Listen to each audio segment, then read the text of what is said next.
இன்று மாண்புமிகு முதலமைச்சர் அவர்கள் கொண்டு வந்த கச்சத்தீவு தீர்மானத்தை காங்கிரஸ் பேரியக்கம் வரவேற்கிறது, ஆதரிக்கிறது.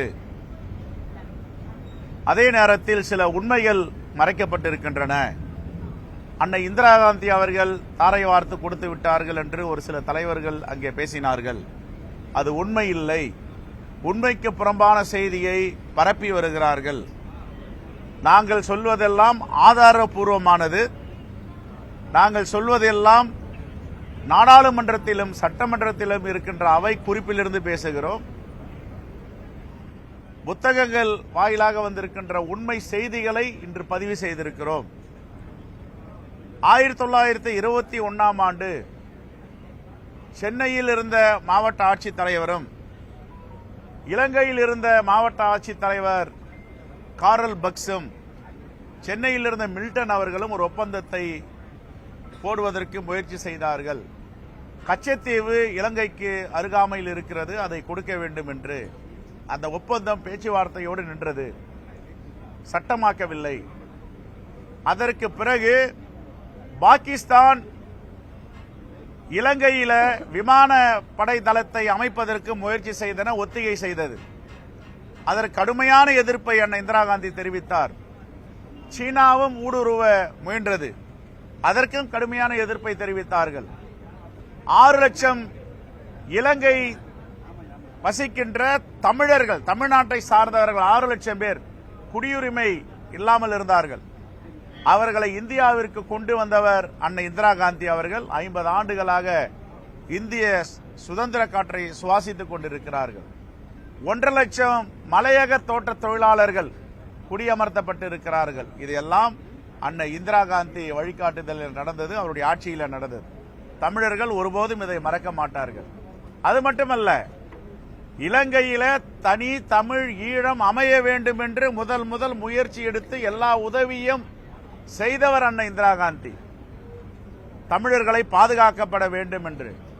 அவர் மட்டுமல்ல, அவருடைய புதல்வர் ராஜீவ்காந்தி அவர்கள் பிரதமராக இருக்கும் பொழுது பூமாலை திட்டத்தின் மூலமாக பசியாலும் பட்டினியாலும் ஆடும் இலங்கை தமிழர்களுக்கு வெளியுறவு கொள்கை, இன்டர்நேஷனல் ஆக்ட் எல்லாவற்றையும் மீறி அங்கே உணவு பொட்டலங்களை வழங்கியவர் தலைவர் ராஜீவ்காந்தி. இதையெல்லாம் யாரும் மறந்துவிடவில்லை, தமிழ்நாட்டை சார்ந்தவர்கள். இதெல்லாம் வரலாறு. ஆனால் 282 ஏக்கர் இடத்தை கொடுத்துவிட்டு 6000 சதுர மைல், 7500 சதுர கிலோமீட்டர், லட்சக்கணக்கான ஏக்கர் இந்தியாவிற்கு பெறப்பட்டிருக்கிறது. இரண்டாவது ஒப்பந்தத்தில் ஒரு ஒப்பந்தத்தை பற்றி எல்லோரும் பேசுகிறார்கள். இரண்டாவது ஒப்பந்தத்தை பற்றி பேசுவது வருத்தம் அளிக்கிறது. அந்த இரண்டாவது ஒப்பந்தம் என்ன? உலகத்திலே எங்கும் இல்லாத கனிம வளங்கள், எரிவாயு, பல்லுயிர் வாழ்கின்ற பகுதி, இதையெல்லாம் இந்தியாவிற்கு சாதகமாக கொடையாக பெற்றவர்தான் அன்னை இந்திரா காந்தி. 2 ஒப்பந்தம். ஒரு ஒப்பந்தம் கச்சத்தீவு, இன்னொரு ஒப்பந்தம் வேர்ல்ட் பேங்க். இதை பற்றி எல்லாம் இன்னும் நீங்கள் யூடியூபிலோ ஆவணங்களிலோ பார்த்தால் வெட்ட வெளிச்சமாக தெரியும் அன்னை இந்திரா காந்தி செய்த வரலாற்று பணி எவ்வளவு பெரியது இந்த தேசத்திற்காக என்று. இந்தியா விடுதலை அடையும் பொழுது 565 சமஸ்தானங்களை இந்தியாவோடு இணைத்தவர் அன்னை இந்திரா காந்தியுடைய தந்தை ஜவஹர்லால் நேரு. நாகாலாந்து பிரிட்டிஷ் காலத்திலே நாகாலாந்து பிரிட்டிஷோடு இணையவில்லை, ஆனால் அதையும் இணைத்தவர் ஜவஹர்லால் நேரு. இதைத்தான் வாஜ்பாய் அவர்கள் அன்னை இந்திரா காந்தியை பார்த்து இந்த தேசத்தின் துர்கா தேவி சக்தி படைத்தவர் என்று பாராட்டினார்.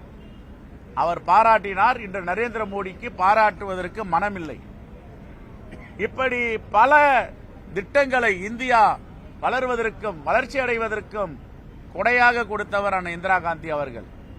பாகிஸ்தான் வாலாட்டிக் கொண்டு இருக்கும் பொழுது 14 நாட்கள் போர் தொடுத்து அந்த நாட்டை இரண்டாக்கி வங்காளதேசத்தை உருவாக்கியவர்.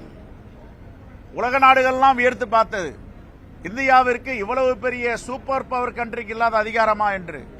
இப்படியெல்லாம் உலக நாடுகளின் முன்னாடி தலை நிமிர்த்தி இந்தியாவை உயர்த்தி சென்றவர் அன்னை இந்திரா காந்தி. ஆனால் ஒவ்வொருவரும் கச்சத்தீவை பேசும் பொழுது வாஜ்பாய் அதையும் பேச வேண்டும். அந்த வாஜ்பாய்க்கில் என்ன இருக்கிறது? எத்தனை லட்சம் ஏக்கர்களை இந்தியாவிற்கு கொடையாக பெற்றெடுத்தார்.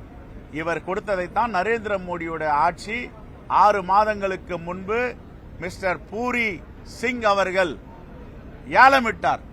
லட்சக்கணக்கான கோடிகள் குறைந்தபட்ச கட்டணம் என்று ஏலமிட்டார். ஏலம் எடுப்பதற்கு அங்கிருக்கின்ற ஆய்வறிஞர்கள் எல்லாம் எதிர்ப்பு தெரிவித்தார்கள். இதுல பல்லுயிர்கள் வாழ்கின்றன, உலகத்திலேயே இல்லாத வளங்கள் இங்கு இருக்கின்றன, அதை விற்பனை செய்யாதீர்கள் என்று. இதையெல்லாம் வரலாறு. இந்த வரலாறை மறைக்கும் விதமாக இன்று எல்லோரும் ஒவ்வொருவர் வரலாறு தெரியாமல் அன்னை இந்திரா காந்தியுடைய புகழை தெரியாமல் பேசி வருவது வருத்தம் அளிக்கிறது. நடுவில் சில பக்கங்களை காணும் என்பது போல சில உண்மை வரலாறுகளை மறைத்துவிட்டு பேசுகிறார்கள். ஆனால் இன்றைய காலகட்டத்தில் கச்சத்தீவு தேவை என்ற தீர்மானத்தை நாங்கள் ஆதரிக்கிறோம், வரவேற்கிறோம். அதனால் தீர்வு கண்டால் எங்களை விட மகிழ்ச்சி அடைவர்கள் யாரும் இருக்க முடியாது. மீனவர்களுக்கு எப்பொழுதுமே உற்ற தோழனாக அன்னை இந்திரா காந்தி, ஜவஹர்லால் நேரு, தலைவர் ராஜீவ் காந்தி, இன்றைய எங்கள் தலைவர் ராகுல் காந்தி குரல் கொடுத்துக் கொண்டிருப்பவர். அவருடைய நலனில் அக்கறையுடையவர். மீனவர்களோடு சென்று தங்கி மீனவர்களோடு படகுகளில் சென்று அவருடைய துயரங்களை கண்டறிந்தவர் எங்கள் தலைவர் ராகுல் காந்தி. ஆகவே வரலாறு தெரியாமல் செய்யக்கூடாது.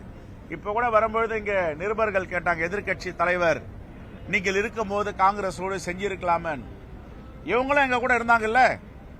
எம்ஜிஆர், மக்கள் தலைவர் எம்ஜிஆர் 1980 முதல் காங்கிரஸ் கூட்டணியில் இருந்தார், ஆட்சி அமைத்தார். எம்ஜிஆருடைய காலத்திற்கு பிறகு அம்மையார் ஜெயலலிதா அவர்கள் காங்கிரஸ் கூட்டணியில 91 அவர் முதலமைச்சர் ஆவதற்கு காங்கிரஸ் பேரியக்கம் தலைவர் ராஜீவ் காந்தியுடைய தியாகம் உறுதுணையாக இருந்தது. அதற்கு பிறகு 96 தனியாக நின்று தோல்வியடைந்தார். 2001 மீண்டும் காங்கிரசுடைய கூட்டணி சேர்த்து முதலமைச்சர் ஆனார். அப்போது திராவிட முன்னேற்ற கழகம் தான் காங்கிரசோடு கூட்டணியில் இருந்தது என்றால், அதிமுகவும் எம்ஜிஆர் காலத்தில் இருந்து அம்மையார் ஜெயலலிதா காலம் வரை கூட்டணியிலே இருந்தார்களே. அப்பொழுதெல்லாம் இவர்களும் பேசியிருக்க வேண்டியதானே. அந்தந்த காலகட்டத்திற்கு எது தேவையோ அதை வரலாற்று ரீதியாக நாங்கள் நிரூபித்திருக்கிறோம். ஆனால் நரேந்திர மோடி அவர்கள் பெற்றுத்தர வேண்டும்.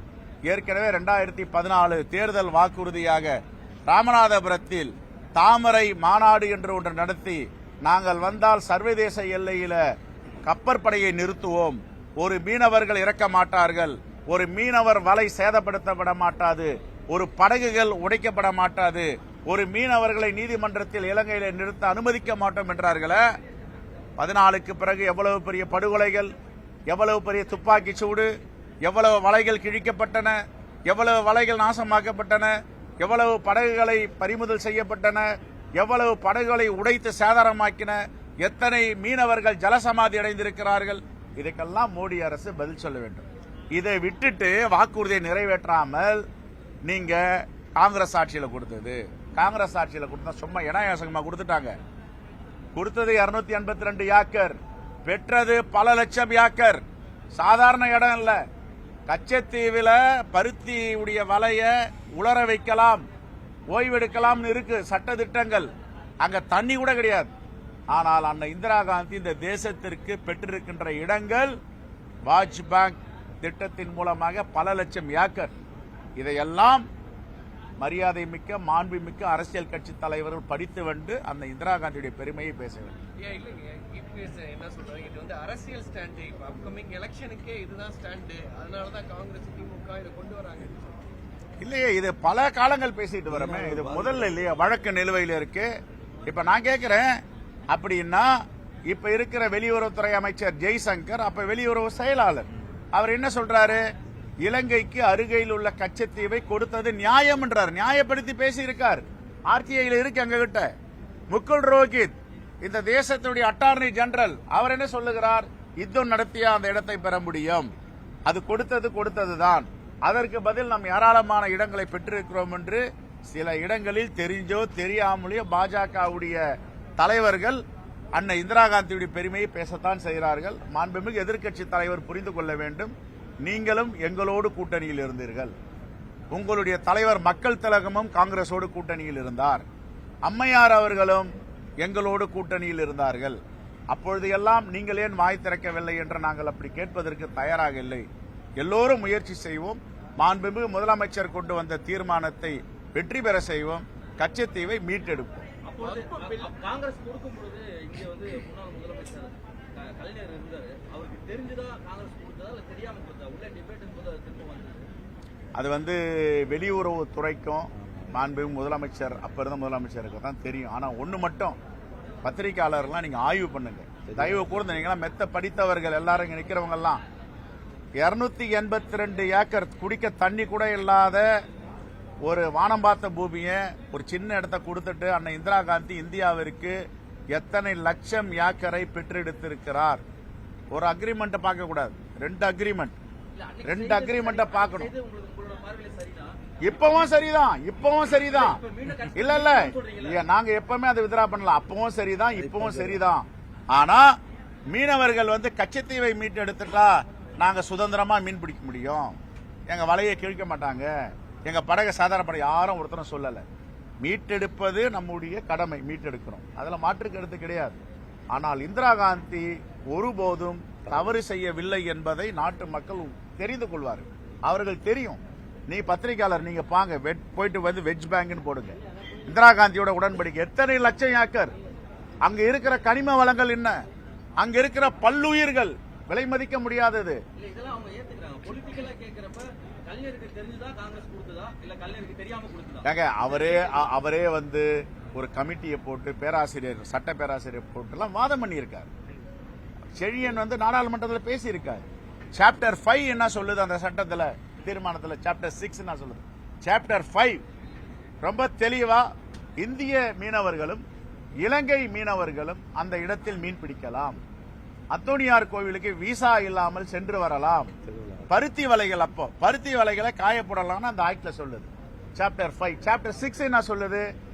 இன்டர்நேஷனல் பார்டர், சர்வதேச எல்லையில 2 மீனவர்களும் கலந்துரையாடி கொண்டு நீங்கள் மீனை பிடித்துக் கொள்ளலாம். ரொம்ப தெளிவா போட்டிருக்காங்க. சரி, டாக்டர் மன்மோகன் சிங் ஆட்சியில் 2008 ஒரு உடன்படிக்கை. என்ன உடன்படிக்கை? கூட்டு நடவடிக்கை. அந்த மீனவர்களும் இந்த மீனவர்களும் சேர்ந்து பேசி கூட்டங்களை நடத்தி கூட்டு நடவடிக்கை. பாஜக 11 ஆண்டுகளா இருக்கு, இது வரைக்கும் அந்த கூட்டத்தை நடத்தல. ஒரு ஆண்டுகளா நடத்தியிருக்காங்களா கேளுங்க. எப்பொழுதுமே காங்கிரஸ் மீனவர்களின் நண்பன், உண்மையான நண்பன், நடிப்பு நண்பன்லாம் கிடையாது. எங்க தலைவர் ராகுல் காந்தி மீனவர்களோடு வாழ்ந்துட்டு இருக்காரு. இல்ல அவங்க அதை பத்தி எல்லாம் எங்களுக்கு இந்திரா காந்தி